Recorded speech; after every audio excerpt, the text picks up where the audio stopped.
So, this is video number 3 for book number 3. I'm on a roll.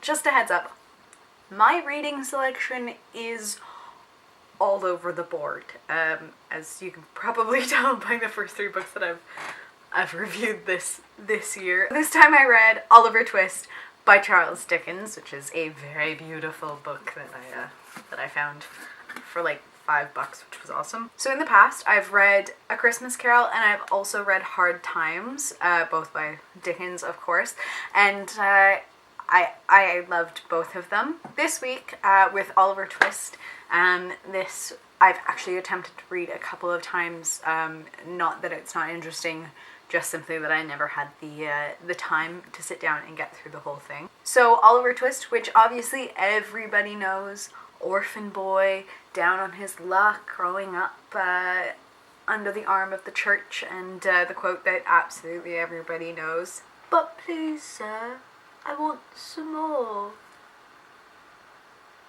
Yeah, so it is a well-loved book, definitely a classic among classics. As we all know, Oliver is an orphan, lives a bit of a rough life.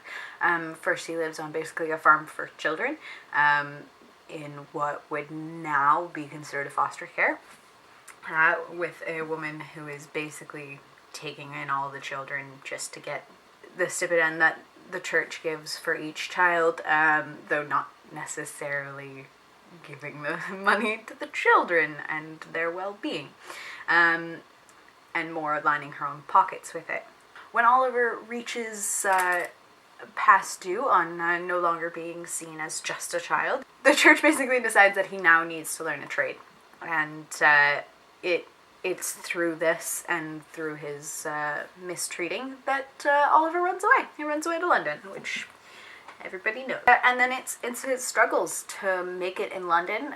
Honestly, he falls in right away with a group of thieves, but Oliver's a good soul, and it's his struggle to try and get away from this crew of miscreants. It's his adventures and misadventures from there. I don't want to say any more without giving it away in case anybody hasn't read it or seen the movies, plural, or plays, or the musical, or any of the above, or any other media form in which you might have learned the story of Oliver, and not even necessarily find out who he is, but ultimately he does. It's very much a coming-of-age story, and a good triumphing over evil, but it also shows a really wide array of the human character, from the lowest of the low to the highest of the high, and it also defines that just because you are born of one thing doesn't mean that's necessarily who you are. Just because you've lived your life one way your whole life doesn't mean you can't change and redeem yourself. And I think that's a really lovely sentiment. It's a hefty read. It's a big book. However, definitely worth it. I absolutely love this book. I absolutely love Dickens. He's funny. I know that seems weird.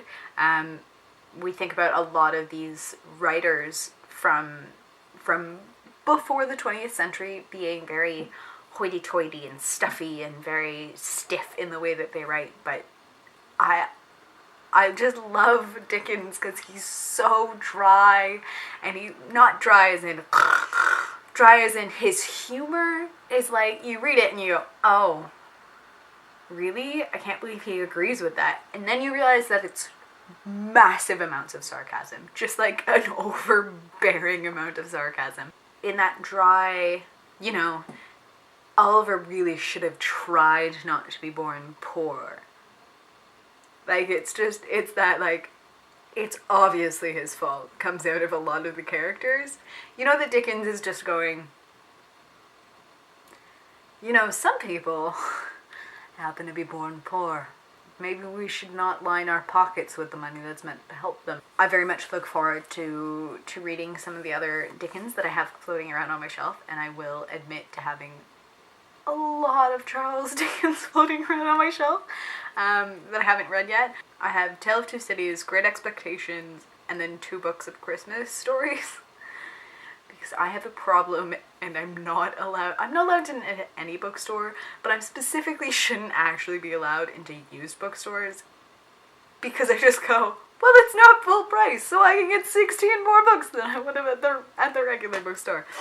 Seriously, I have no idea how I'm going to move my entire selection later in the year. Anyways, so I absolutely loved this book. On a scale of 1 to 10, I'd probably give it 9 silk handkerchiefs out of 10. Anyways, that's it for me.